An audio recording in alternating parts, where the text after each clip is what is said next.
Hello guys, আসসালামু আলাইকুম। Myself Mahmudul Hasan, it's an other video. তো গাইস, আশা করি আপনারা সকলেই ভালো আছেন। তো উপরের টাইটেল অ্যান্ড থাম্বনেল দেখে বুঝেই গেছেন। তো আজকে আমরা যাইতেছি হলো স্বপ্নপুরী। তো এটা আমার লাইফের ফার্স্ট স্বপ্নপুরী যাওয়া। তো ভাবতেছি স্বপ্নপুরী যখন যাইতেইছি তো ছোট্ট একটা ব্লগ বানাই ফেলি। আপনারা অনেকেই গেছেন এবং অনেকেই যান নাই। তো যারা গেছেন তারাও দেখবেন এবং যারা যান নাই তারাও দেখবেন। তো আপনারা যারা যারা এখন আমার চ্যানেলটি সাবস্ক্রাইব করেন নাই, তো তাড়াতাড়ি গিয়ে আমার চ্যানেলটি সাবস্ক্রাইব করুন এবং আমার পরবর্তী ভিডিও নোটিফিকেশন পেতে পাশে থাকা বেল আইকনটি বাজিয়ে আমাদের সাথেই থাকুন। গাইস, আরেকটা কথা, আমরা স্বপ্নপুরী ঘোরাঘুরি শেষে ফেরার পথে মহাস্থানগড়টা ঘুরে দেখব। তো চলুন রওনা দেওয়া যাক। তো গাইস, আমরা ইতিমধ্যেই স্বপ্নপুরীর উদ্দেশ্যে রওনা দিয়ে দিলাম। তো আমাদের নাটোর থেকে স্বপ্নপুরী হলো 163 কিলোমিটার। তো আমাদের 5 ঘন্টা 20 মিনিটের মতো সময় লাগবে। তো গাইস, আমরা আমাদের নাটোর জেলার মেন পয়েন্টে চলে আসলাম।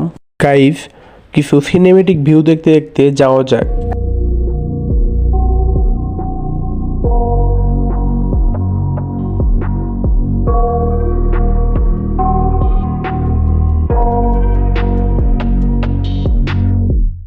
I got nightmares in my head, I fear that the thoughts build up until I can't hear, that my mind fills up into a creature, and it haunts me somewhere much deeper. Anxiety, filling up every space, no privacy, and silently, it could build and build until you finally see, whoa, it's taking over, damn no closure, moving closer. No exposure, I just wanna be a loner. Some can't stay sober, looking over all their shoulders, like moving boulders just to get out of the home. It sucks, I've had enough, I don't wanna feel the stuck under the rug, all my problems that I shove. I got nightmares in my head, I fear that the thoughts build up until I can't hear, that my mind fills up into a creature, and it haunts me somewhere much deeper. আসসালামু আলাইকুম guys, আমরা স্বপ্নপুরীতে চলে এসেছি। তো আপনারা স্বপ্নপুরীতে এসেই সামনে এই দুইটা পরী দেখতে পাবেন। তো আজকের ভিডিও করার উদ্দেশ্যটা হলো আপনারা একটা ক্লিয়ার আইডিয়া পান আপনারা স্বপ্নপুরীর ভিতরে কি কি দেখতে পাবেন, বা ওখানকার জিনিসপাতির দাম কেমন, বা আপনারা যদি কোনো রাইডে উঠতে চান তার কেমন খরচ পড়বে, আপনারা যদি পিকনিকে যান বাস বা অন্য যে কোনো গাড়ি নিয়ে ঢুকতে পারবেন কি না, এই সব বিষয় নিয়ে আপনাদেরকে একটা ধারণা দেব। সবার আগে আপনাদেরকে যে ইনফরমেশনটা দিতে চাই তা হলো এই পুরো স্বপ্নপুরী জায়গাটা 150 একর জমির উপর অবস্থিত। তো আপনারা বুঝতেই পারতেছেন এইটা একটা বিশাল জায়গা। আরেকটা বিষয় হলো স্বপ্নপুরী সপ্তাহে 7টা দিনই খোলা থাকে, আপনারা যে কোনো দিনে আসলেই খোলা পাবেন। তো গাইস, আপনাদের স্বপ্নপুরীর ভিতরে প্রবেশ করতে জন প্রতি 100 টাকা করে পড়বে। আপনারা যদি বাস, ট্রাক অথবা মিনি ট্রাক নিয়ে আসেন তাহলে এগুলোরও প্রবেশ মূল্য 100 টাকা দিতে হবে। অটো, রিক্সা, সিএনজি এগুলোর প্রবেশ মূল্য 50 টাকা এবং মোটর সাইকেলের জন্য 20 টাকা। স্বপ্নপুরীর জায়গাটা আসলে অনেক সুন্দর এবং রাস্তার দুই ধারেও কিন্তু অনেক সুন্দর সুন্দর জায়গা আছে। গাইস, আর একটু সামনে গিয়ে আপনাদের সঙ্গে আবার কথা হচ্ছে।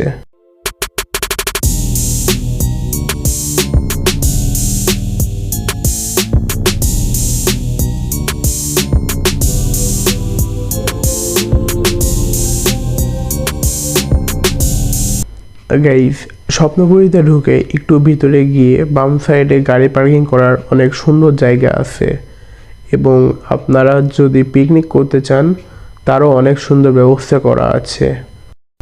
গাইস, আপনারা পার্কিং লটের দিকে যাইতে যাইতে রাস্তার দুই সাইডে অনেক দোকান পাবেন, যেমন বাচ্চাদের খেলনার দোকান, জামা কাপড়ের দোকান, খাবারের দোকান, আরও বিভিন্ন ধরনের দোকানপাট পাবেন। তো গাইস, স্বপ্নপুরীতে প্রতিদিন রাস্তা পানি দিয়ে ধুয়ে পরিষ্কার করা হয়। তো গাইস, আপনাদেরকে এতক্ষণ অনেক কিছুই বললাম। তো আমরা এখন সামনের দিকে গিয়ে সকালে নাস্তাটা করব, তারপরে আপনাদেরকে আরও অনেক জায়গায় ঘুরে দেখাবো। তো চলেন সামনের দিকে আগানো যাক।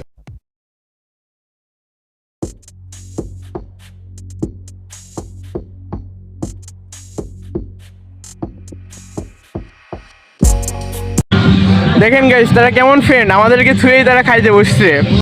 বলেন কেমন ফ্রেন্ড এরা, বলেন আপনারা একটু বলেন। গাইস সবাই মিলে আমরা সকালের নাস্তাটা করে ফেললাম।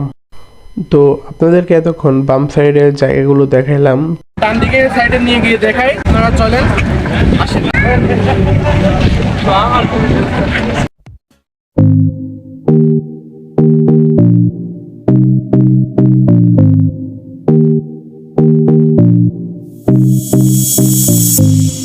তো গাইস সামনেই আছে সৌরজগৎ নব থিয়েটার, তো আপনারা চলেন আপনাদেরকে দেখাই।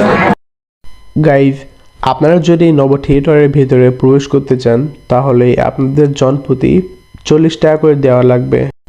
তো আরেকটা জিনিস আপনাদেরকে বলতে চাই, নব থিয়েটারের ভিতরে তেমন কিছু থাকে না, এখানে জাস্ট একটা সৌরজগৎ সম্পর্কে ভিডিও চালাই দেয়, ওই ভিডিওটাই আপনারা দেখেন।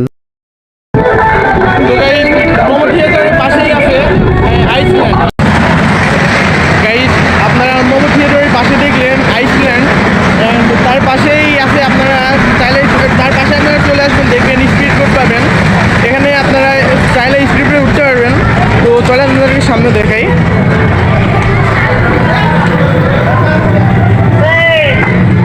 তো আপনারা যদি ঢুকতে চান তো চাইলে আপনারা এখান থেকে টিকিট কাটতে পারেন। তো এখানে জনবডি 60 টাকা করে, তো তার পাশেই আছে।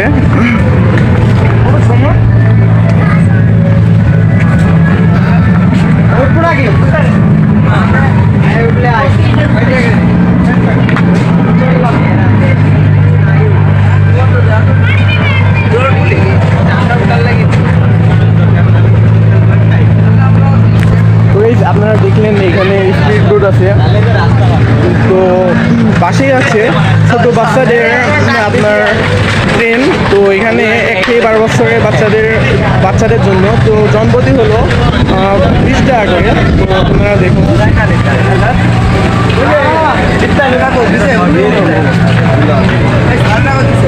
অবস্থা।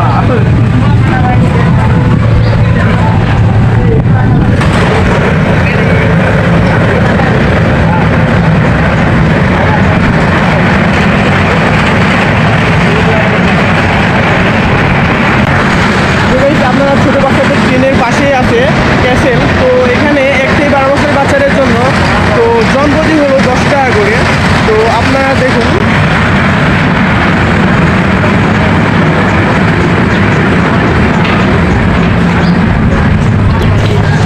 পাশেই অনেক সুন্দর ফুচকার দোকান আছে, আপনারা চাইলে এখানে বসে সময় কাটাতে পারেন। তো পাশের দোকান আপনারা দেখুন।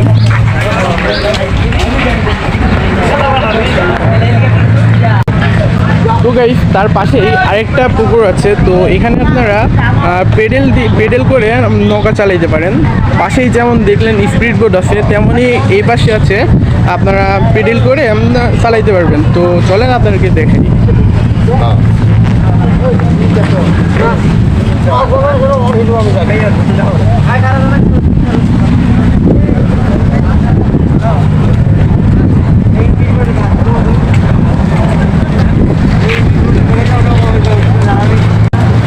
গাইজ এই গাছটা দেখতে অনেক সুন্দর লাগতেছিল। গাইজ আপনাদেরকে এতক্ষণ নব থিয়েটারের পিছনের জায়গাগুলো দেখাইলাম, তো তারই পাশে এখানে অনেক সুন্দর সুন্দর রাইড আছে, তো আপনারা চলুন আপনাদেরকে ঘুরে ঘুরে দেখাই। তো গাইজ প্রথমে যে রাইডটা আছে, তো সেই রাইডটার নাম হলো টেলিকম বার্ডের জনপ্রতি 50 টাকা করে। তো পাশে যে ছোট ঘরটা দেখতে পাচ্ছেন এটা হলো টিকিট কাউন্টার, তো সব রাইডের পাশেই এমন ছোট ছোট টিকিট কাউন্টার আছে। তো তার পাশে আরেকটা রাইড আছে, তো এই রাইডটার নাম হলো সুপার জেড, তো এটারও জনপ্রতি 50 টাকা করে। গাইজ সুপার জেডের পাশে আরেকটা ফুচকার দোকান আছে। গাইজ আপনারা পাশে দেখতে পাবেন অক্টোপাস আছে, তো এখানে অক্টোপাসের হলো জনপ্রতি হলো 50 টাকা করে। তো আপনারা দেখুন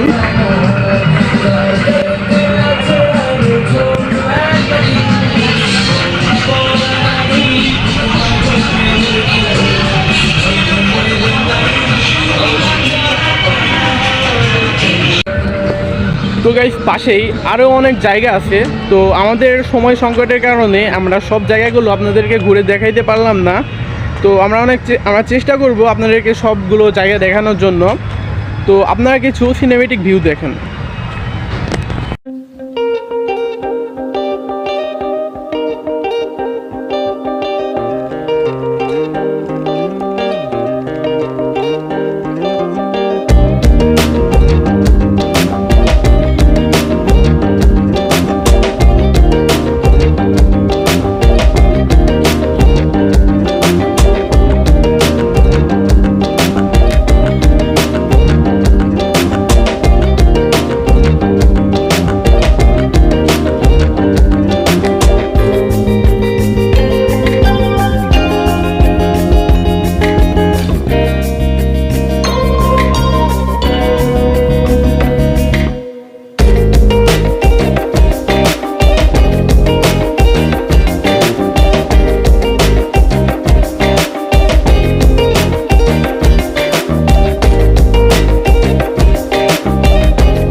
তো গাইস আমাদের স্বল্প সময়ের কারণে স্বপ্নপুরী থেকে আমাদের রওনা দিতে হচ্ছে।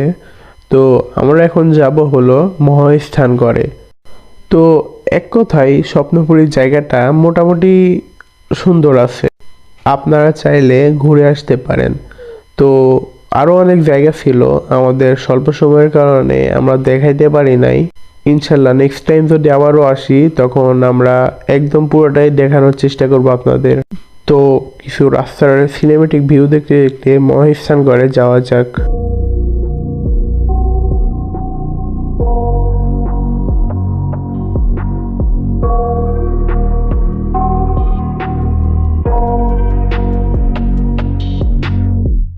I got nightmares in my head, I fear that the thoughts build up until I can't hear, that my mind fills up into a creature, and it haunts me somewhere much deeper.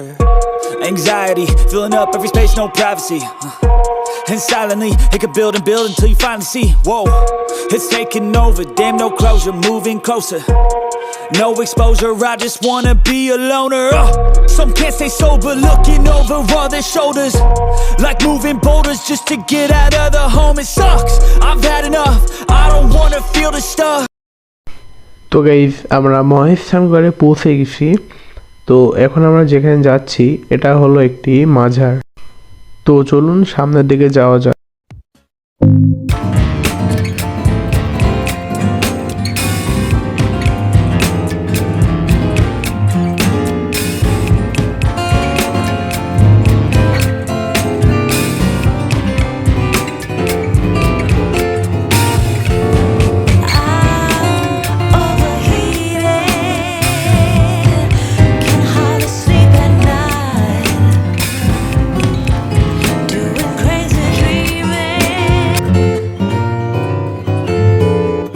Guys এটা হলো একটা মসজিদ, মাজারের পাশেই অবস্থিত।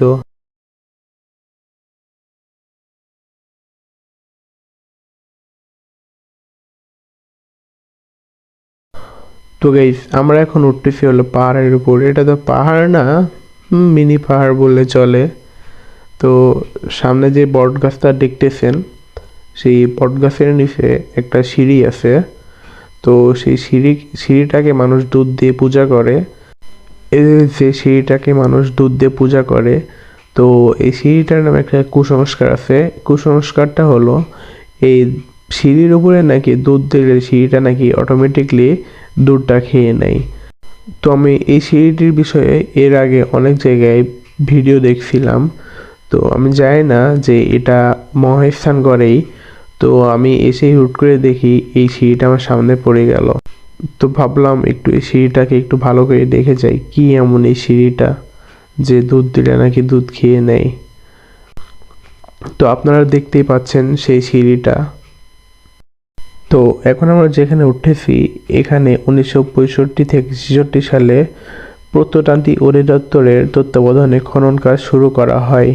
শেষ পর্যন্ত সুলতানি আমলের একটি মসজিদের ধ্বংসাবশেষ সহ ছোট ছোট প্রত্নতান্ত্রিক বস্তু আবিষ্কার করা হয়। মসজিদের অবকাঠামো দেখে প্রত্নতান্ত্রিক বিদগণ ধারণা করেন এটি সম্ভবত মুঘল আমলের পূর্বে নির্মাণ করা হয়েছিল।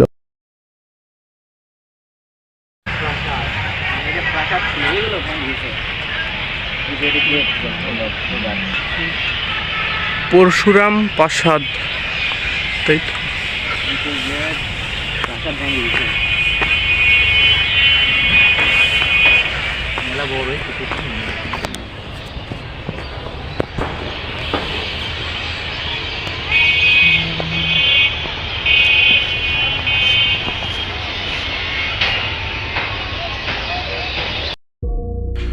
গাইজ, এইমাত্র আমি বাসায় আসলাম। তো মহেশস্থান ঘরে ঘুরতে ঘুরতে রাত হয়ে গিয়েছিল, তো পরে আর ভিডিও করা হয়নি রাত হয়ে যাওয়ার কারণে। তো আমি দুঃখিত যে আপনাদেরকে আরও অনেক কিছু দেখাইতে পারতাম বা দেখাইতে পারি নাই রাত হয়ে যাওয়ার কারণে। তো আমরা ঠিক কিছুক্ষণ পরে রওনা দিয়েছিলাম। গাইজ, আমার এই ছোট্ট ব্লগটি যদি আপনাদের ভালো লেগে থাকে তো like, comment, share and subscribe করে পাশে থাকা বেল আইকনটি বাজিয়ে আমাদের সাথেই থাকুন। তো গাইজ, নেক্সট কোনো ব্লগে আপনাদের সঙ্গে আবার দেখা হবে। ততক্ষণে ভালো থাকবেন, সুস্থ থাকবেন, আমাদের পাশে থাকবেন। আল্লাহ হাফিজ।